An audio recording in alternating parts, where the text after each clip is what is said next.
In Springfield, two men have been arrested after officers seized two illegal off-highway vehicles.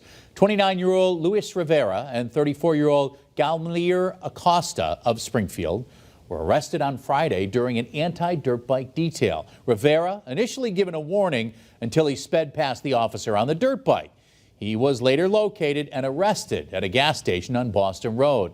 Acosta, meantime, was seen riding with two small children who weren't wearing helmets near the intersection of Bay and Catherine Streets, where he would then be placed under arrest. Both of the off-highway vehicles were seized, and the men are facing several charges, including the operation of a motor vehicle with a suspended license and other motor vehicle violations.